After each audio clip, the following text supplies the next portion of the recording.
The person I'll be talking to this afternoon is so many things, but the main reason why I'll be sitting down with him is because he belongs to a student organization. I'll be talking to Dr. Walisungu. Dr. Walisungu, good afternoon. Good afternoon, thank you. Thank you so much for sparing some of your time to have a chat with me. I really appreciate it. Thanks for having me. Yeah, so as many medical students, I usually have this narrative, especially at Ridgeway campus, that being involved in extracurricular activities is a distraction. But we have one student here who was able to tackle both and turned out to be great. Dr. Walisungu, which leads me to my first question. At what point did you decide to join the organization that you belong to currently? All right. So I decided to join my organization. It's known as Zambian Health Workers for Social Responsibility. So we are an organization that is affiliated internationally to another organization known as the International Physicians for the Prevention of Nuclear War. So I decided to join this organization towards the end of my 4th year, actually, even though I became more active in 5th year. Yeah. So what led you to join this organization? How did you get to hear of this organization or Ridgeway campus? Okay. So maybe let me just take it a step back. I think it's very important for each and every one of us at some point in life to answer certain questions. You know, what makes your life more meaning? What gives your life meaning? You know, what makes your life worth living? You know, what differentiates you from somebody who's 6 feet underground? You know, do you just want to be born, you know, go to school, get a job, die, and then be forgotten? You know, or you want to actually add value to your society? And so when we begin to answer this question, we begin to realize that we can actually add value to this world, to our society. And so towards the end of my 4th year, actually not towards the end, somewhere we had a COVID break, you know, and for me that gave me time to reflect on what my interests are. You know, I personally love history, you know, conflict and issues to do with war and conflict resolution. So during that time, I read about organizations that dealt with the same. And additionally, my dad was a medical doctor as well. He was involved in such. So I began to read about these things and came across my organization. And so that's how I contacted them. And they responded to me saying, we actually have presence in Zambia, in your school, you know. And so for me, it became easier, you know, to trace the roots of that organization. And it had died down for a bit. And so my task was to, you know, bring it back to life. So that's how I joined the organization.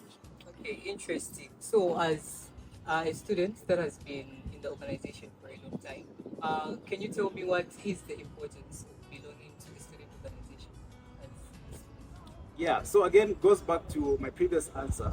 Once you realize what interests you in life, once you realize what value you want to add to society, it's very important to look for an organization whose values and principles align with those interests. Because on your own, you may not have the platform, you may not have the financial capability, you know, to add value to society. So it's important to identify such organizations that, you know, are in line with your values, and they will help you achieve those goals of yours. Okay. So this organization, did you belong to one organization or you belong to more than one? So I belonged to more than one organization actually. Okay. Yes, I'm also a founding member for Generation Hope, known as Gen Hope. That's another organization that has presence here at Ridgeway campus. Yeah. Yeah. Okay. So these organizations that you belong to, have they exposed you in any way? Yes, so they have actually, both locally and internationally. So locally, they've, you know, I've gotten to meet people in big offices. I won't mention their names, but thanks to these organizations, you know, they've opened doors. I can walk into certain offices right now and be welcomed, you know. At an international level, I've had the privilege to visit a number of countries, actually. In the last 2 years, I've visited a total of 7 countries. Wow. You know, thanks to That's amazing. yeah, thank you.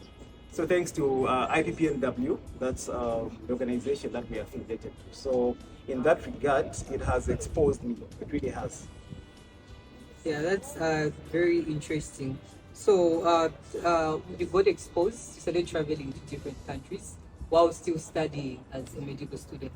Did those organizations, the traveling and everything that you did for the organizations, did they interrupt or disturb your studies in any way? And how did you handle that? Yes, actually. So for the first time I traveled actually was to Hiroshima in Japan. That was last year. And this came at a time when I was having my exams, my 60-day exams. So you can imagine I had to actually apply to write and defer the exam. But of course, that wasn't an easy decision. I must mention, you know. But then I looked at the future. You know, 5 years from now, will this trip, you know, have a bearing on what I want to be? So, Doc, obviously you traveled, you're exposed. So, I have one last question for you. What was your most embarrassing moment while you were out there? Embarrassing moments. I think in Japan, you know, I couldn't use those like chopsticks, so everybody would like use them, and I would just like use my hands, and yeah, I think so. Oh, all right. That's interesting to know. Actually, that was very embarrassing. I hope you prep yourself, Yeah. yeah, before you travel out there. Otherwise, thank you so much. This is where we wrap up today's episode. See you on the next edition of my Med School Journey series.